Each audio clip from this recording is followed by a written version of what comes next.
Her eyes darted around the chaos unfolding in my backyard, adrenaline surging through her veins as she realized she'd gone too far. The tidal wave of water still rippled outward, soaking everyone and everything in its path. Guests shrieking, chairs flipping, dessert sinking into the muddy puddles.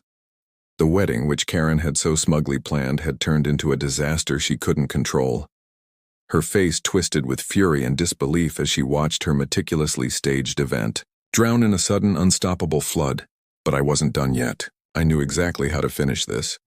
I reached beneath the deck, fingers brushing against the hidden control panel I had installed 3 years ago. The one she had no idea about. The one capable of unleashing a final, decisive splash. I pressed the button. The generator hummed to life, and the water in the pool responded immediately, swelling and swirling as if awakening from a deep sleep. It was time to send her a message she'd never forget. Karen's eyes widened in horror as she saw the water begin to churn violently. The waves grew larger, taller, relentless, rising like a wall, crashing against the makeshift altar, knocking over flower arrangements and scattering guests like leaves in a storm. Her mouth opened to scream, but all that escaped was a strangled noise drowned by the roar of the water. The entire yard trembled with the power of it, a force she had no control over. She backed away, clutching her clipboard as if shielding herself from the inevitable, but it was too late. The final wave surged forward, a colossal wall of water crashing over everything, sweeping her off her feet and drenching her from head to toe. Her heels sank into the muddy ground as she stumbled, desperately trying to stay upright, but the water had made the ground slick and treacherous. The crowd of guests scattered in every direction, some diving for cover, others just screaming in shock. The bride's veil was torn from her head, floating like a ghost on the surface, while the groom's tuxedo was soaked through, clinging to him as he scrambled to find footing. The dessert table was obliterated, cupcakes and fruit salad floating in the flood. The trellis, which had barely stood for minutes, finally collapsed with a deafening crack, plunging into the water, sending a spray of debris into the air. Karen was screaming now, her voice barely audible over the tumult. You, she sputtered, trying to salvage her dignity but only managing to flail as the water claimed her. Her designer suit was ruined, her hair plastered to her face, and her smug expression dissolved into a look of pure panic. She looked around wildly as if expecting the water to somehow obey her commands and stop, but it kept rising, swallowing the yard, the chairs, the wedding decorations, everything, and I watched it all, standing safe and dry inside, recording every second. My phone captured her frantic attempts to maintain her composure, her desperate, hand-waving at the crowd, her frantic calls into her headset, the way her perfectly styled makeup ran down her cheeks. She was no longer the queen of the HOA, no longer in control.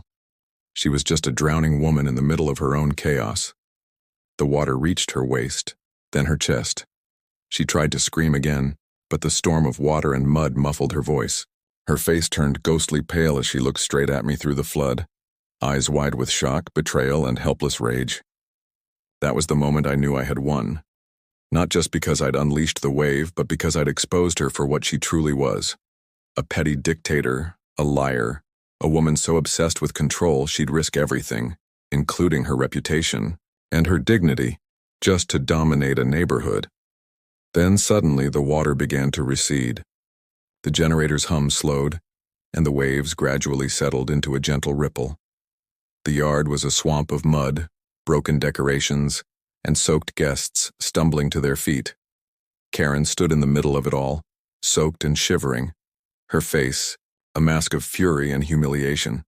She tried to speak, to scream something about lawsuits and lies, but all that came out was a cough and a desperate gasp. I took a step forward, my voice calm but firm. "You wanted a show, Karen? Well, here it is." I lowered my phone, the screen still recording. "This is what happens when you push too far, when you think you can treat my home like your personal playground. You crossed the line, and I just made sure everyone saw it. Every second, every lie, every manipulation, all caught on camera." Her mouth moved, but no words came out. Instead, she looked around at the wreckage. Her carefully crafted image shattered, along with her plans, The guests, now drenched and disheveled, started to whisper, some laughing, some shaking their heads in disbelief. The neighborhood was witnessing her downfall, a perfect storm of her own making. And as I watched her stand there, defeated, I knew this wasn't just about a flooded yard or a ruined wedding. It was about justice, a slow, steady wave that washed away her illusion of control. She had tried to steal my property, manipulate my life, and ruin my peace. But I had turned her own chaos against her. No one could fix this. No lawyer, no HOA meeting, no apology would undo what had happened. But I had something far more powerful. Proof. Proof that she had lied, trespassed, and wrecked my home. And now I was about to make her pay, not with lawsuits or words, but with the truth. I turned off the generator, watched the water finally settle into a muddy puddle, and then, without a word, I walked back inside. I left her standing there, soaked, defeated, and finally silent. Because sometimes the biggest victory isn't just stopping the chaos. It's making sure the world sees who was really in control all along. And that, Karen, was your ultimate splashdown.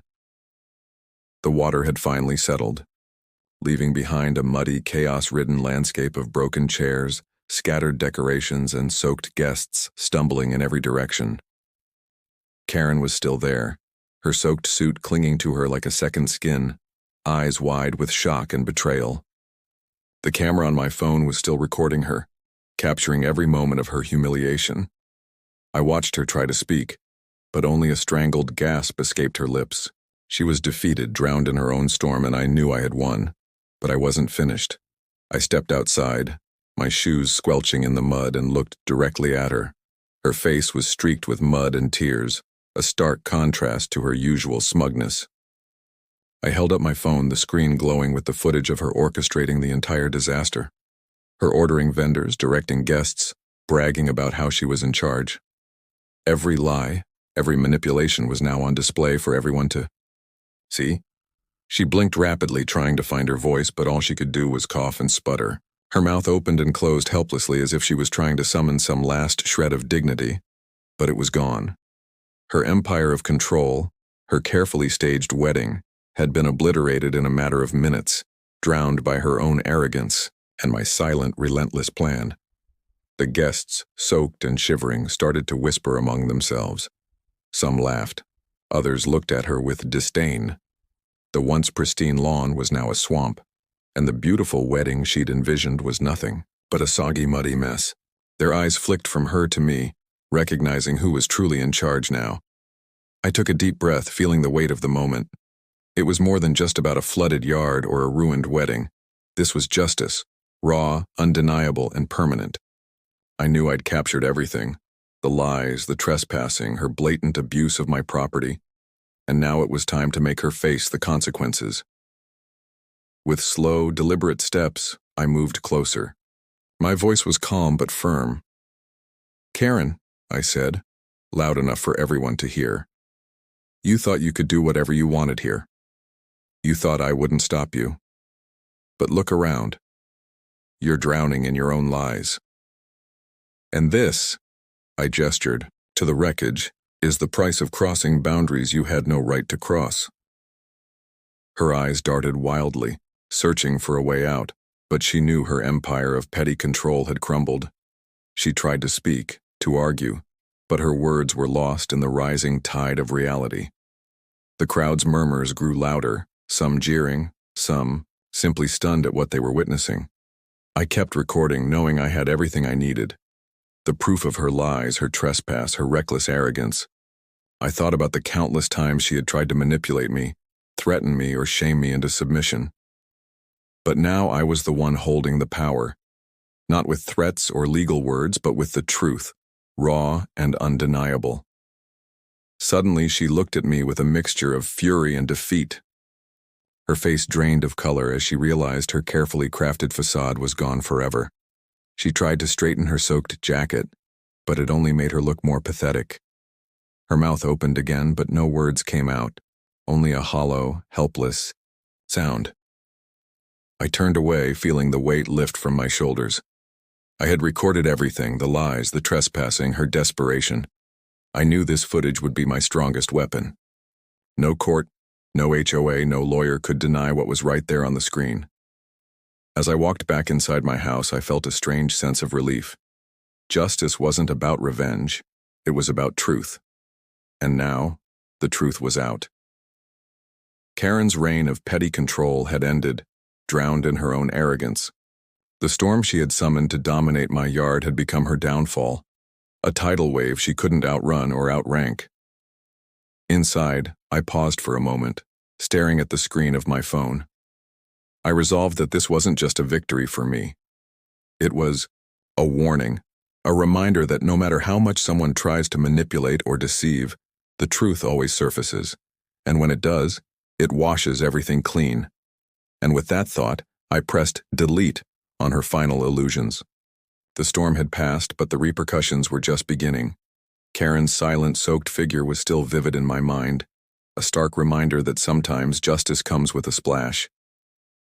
The water had finally receded, leaving behind a landscape unrecognizable from the pristine yard I once knew. Chairs were overturned, decorations floated aimlessly, and muddy footprints marked the once perfect grass. Karen was still standing there, drenched and trembling, her face a mask of shock and humiliation. Her eyes darted wildly, trying to find some ounce of control, some way to salvage what was left of her pride. But all that remained was the image of her own drowning, captured perfectly on the recording I kept running on my phone. I stepped out slowly, my shoes squelching in the mud. Every nerve in my body felt calm, yet electric. I looked directly at her, and my voice cut through the silence. Sharp, steady, unstoppable. "Karen," I said, "you thought you could hijack my yard, manipulate my life, and get away with it. But you forgot one thing: you underestimated what I was capable of." I raised my phone, the screen illuminating her face. "Every lie, every sneer, every time you thought you were in control, it's all here. And now everyone's seen it."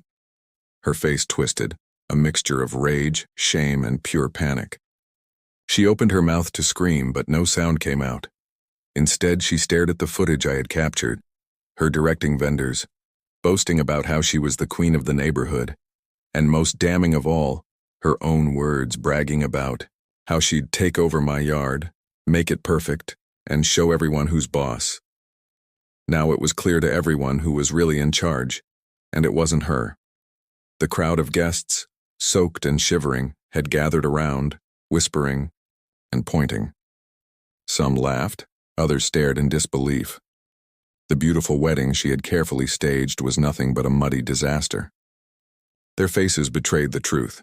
They'd seen her for what she truly was, a petty dictator who thought she owned more than just her own yard. I took a deep breath, feeling the weight of victory settle over me. This wasn't just about a flooded yard. It was about justice, about exposing her lies, her manipulations, her abuse of power. I knew I had everything I needed: proof, witnesses, recordings, and now it was time to deliver the final blow. I stepped closer, voice unwavering. "You see, Karen, this isn't just about a water machine or a wedding gone wrong. This is about you crossing every boundary you had no right to cross.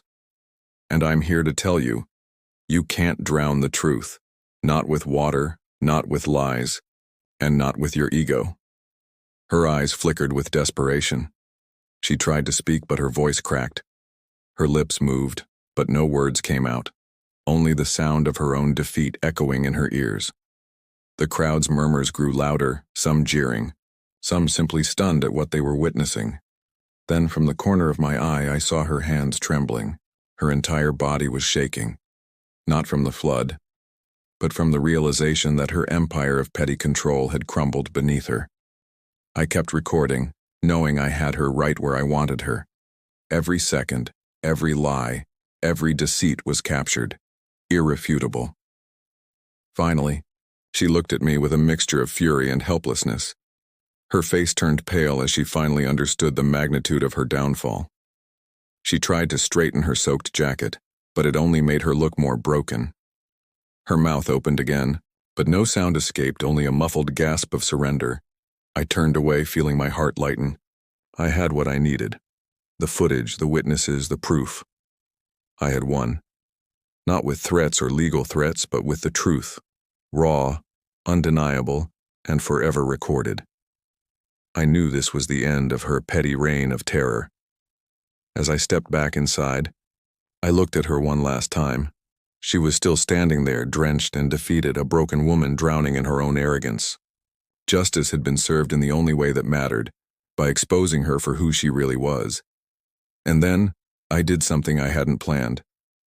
I pressed delete on the footage, not because I was afraid, but because I realized something even more powerful. Sometimes the greatest revenge isn't just showing the world the truth. It's knowing that the truth is enough to destroy someone from the inside out. That moment of silence, of final victory, was my real triumph. I turned off my phone, finally letting go of the chaos I'd created. No more waves, no more lies, just peace. A strange, quiet satisfaction settled over me as I watched her stumble away, soaked and broken, her world shattered by her own arrogance. And as the sun set behind the darkening sky, I knew this story wouldn't end here. No, it would echo, long after the muddy footprints are washed away, long after the soggy wedding dresses are dried, and long after Karen's for sale sign is gone. Because sometimes, justice comes with a splash. And sometimes, it's the quiet, unstoppable wave that finally drowns out the noise of those who think they're in control.